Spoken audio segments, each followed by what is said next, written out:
morning. I was there listening to the wonderful speakers.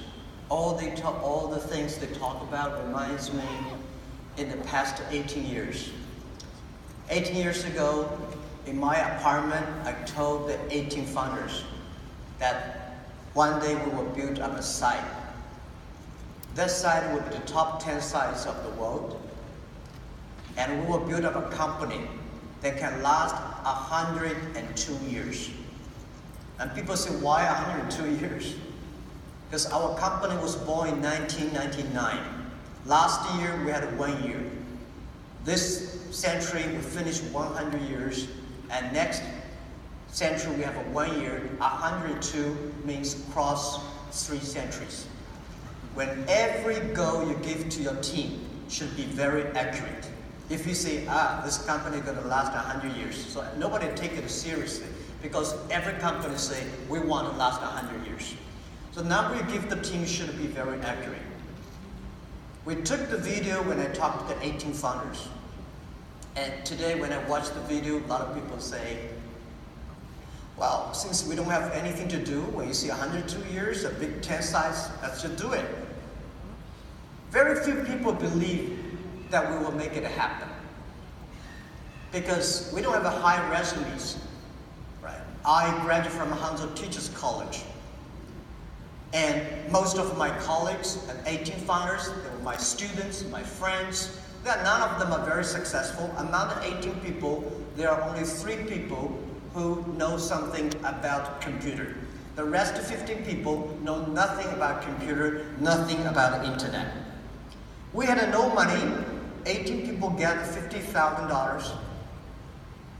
And we had no relationship. None of us from rich family or powerful family with a government office background.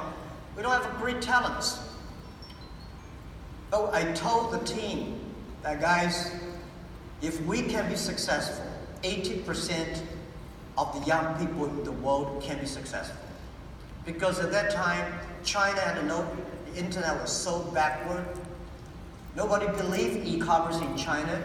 Nobody believed internet. People say China will not develop internet.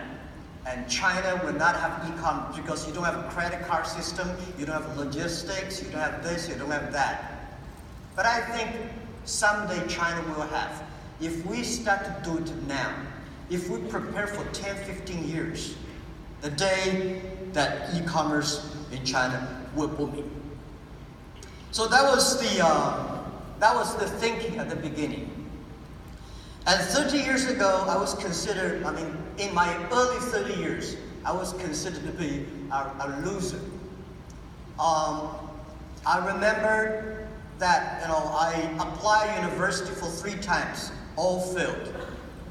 And after the first year when I finished university of high school, failed in the examination for university, I went apply for a job in a police station. 5 classmates, we went there, 4 of them accepted, and I was rejected. And one of the 4 who were rejected, today he's my chief staff. He's been working in the police for 20 years. He's an excellent policeman. But when we talk about this, he always say, well, the day when we apply for being a policeman, you were rejected. They feel very proud. But they say, hey, Jack, you don't have a chance. And the second thing I remember very well, in Hangzhou, the first 4-star hotel in my city was built. My cousin and I waited for 2.5 hours in a very hot summer in order to apply a job being a hotel waiter. After interview, my score was much better than my cousin.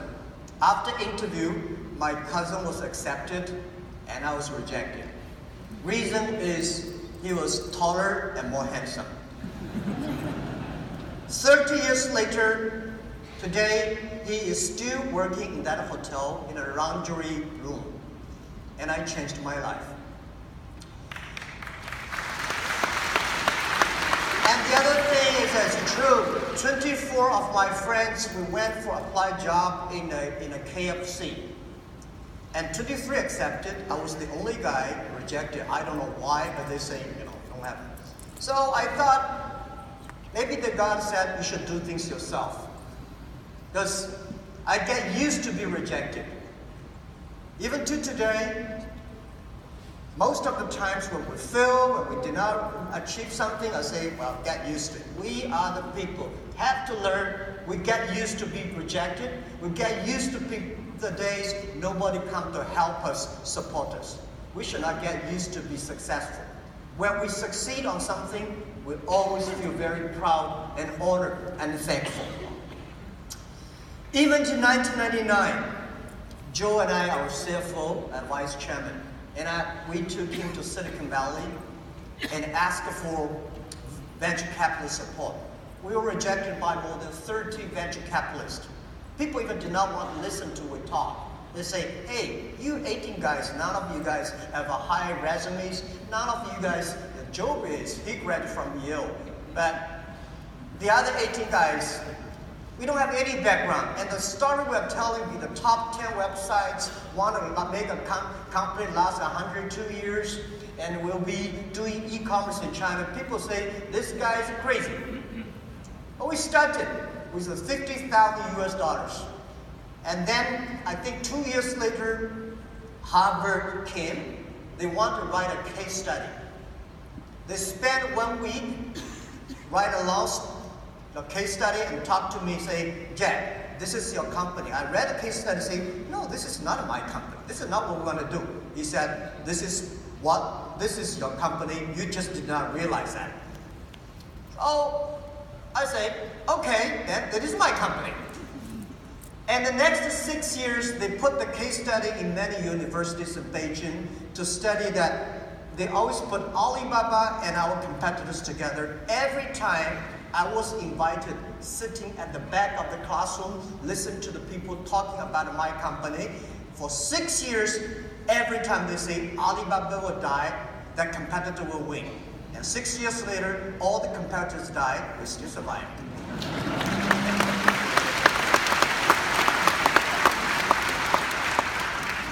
The reason we do that, not because we're expert of internet, not because we're smart. We're not smart people. But we are very optimistic. We believe in the future. We believe in internet. And we believe that if we do not succeed, somebody will. And we know that we have to be humble. We have to serve our customers. The investors may not like us. If the customers like us, we have the futures. Right? Most of the company die not because they don't have money, because they have too much money. And we didn't have a plan. You know, I understand a lot of venture capitalists say, Jack, what is a business plan? I say, I don't have a business plan. So how can I give you money if you don't have a business plan? And my answer is, how can you giving me a business plan of internet e-commerce in 1999? The only thing is how can using internet to support the customers and understand the customers, make the customers successful. We know only our customers succeed, we will be successful. So this is how we did it. And I really have been very thankful for America. 1995, I went to Seattle, discovered the internet. And year 2001, 2002, when the internet almost bubble bursted, I happened to be in Seattle again. In my home, in my friend's home, I watched a wonderful movie called Forrest Gump. I like the sentence. It reminds me, every time when I have a problem, I tell myself, this is what Forrest Gump said. He said, life is like a box of chocolate. You never know what you're going to get. And I find the Forrest Gump made a fortune by catching shrimps, not catching whales. So helping small business will make me like a Forrest Gump. Forrest Gump, just to keep on running. Be simple, serve the people. That was what I learned. And also, I think the very important is, after so many years, I learned. I keep on telling myself, yesterday I told you, and today I want to tell you again. As an entrepreneur, believe every day is difficult. Today is very difficult. Tomorrow is much more difficult. Now, believe in the day after tomorrow. That day is very beautiful. But most people die tomorrow evening. If If you don't work hard, you don't see the sunshine. And people say, how could you inspire people when days are so bad?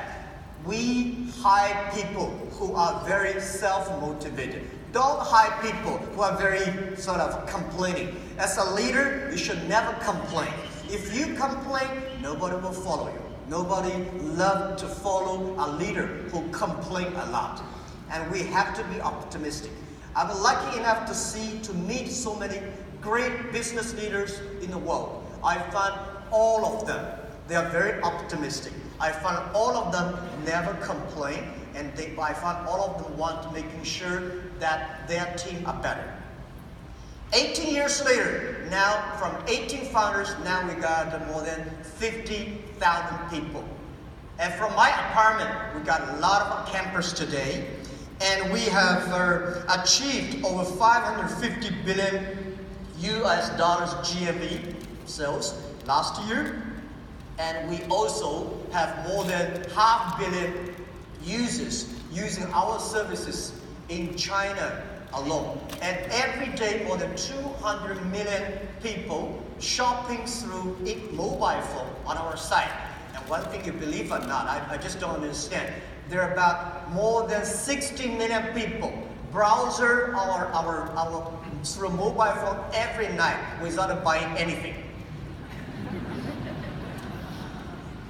And we also created more than 33 million jobs. This is what we feel for China. This is what we feel most proud of. Our goal is that we're even bigger, even crazy. Yesterday I told you, by year 2036, we try to build an economy that be the world's 5th largest economy. For our GMV last year, we are ranking number 21 or 22 in the world. In next 2 years, we want to be the 5th. In the 5th largest economy, we want to support 2 billion consumers. We want to create 100 million jobs for the world. We want to support 10 million business, be profitable on our platform. This is what we want to do. And by the way, there are a lot of stories about us, a lot of books telling about us. I never write a book by myself, because I think when I start to write my own autobiography, that means I'm getting old. The book I want to write about one day is about Alibaba 1001 Mistakes. We made so many mistakes, and the mistakes that we learned are the best assets we have.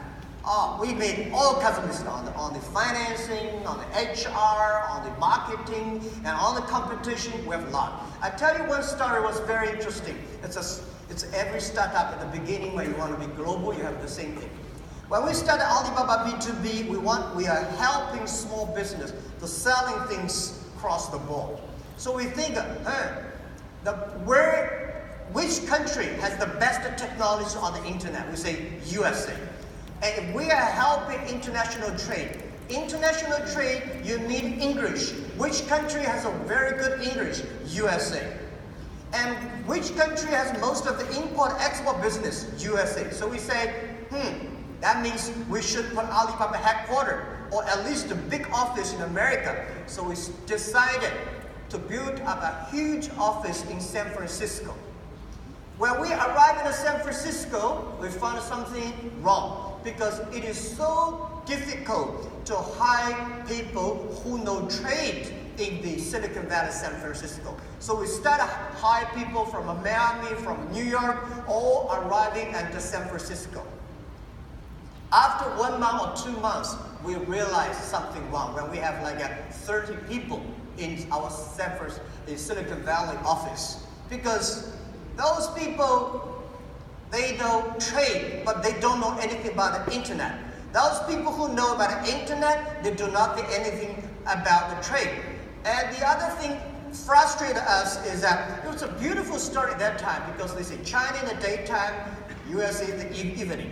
USA in the daytime, China in the evening. So people working in the daytime, send email there, so next day they can continue to work. It's a beautiful story, but did not work out.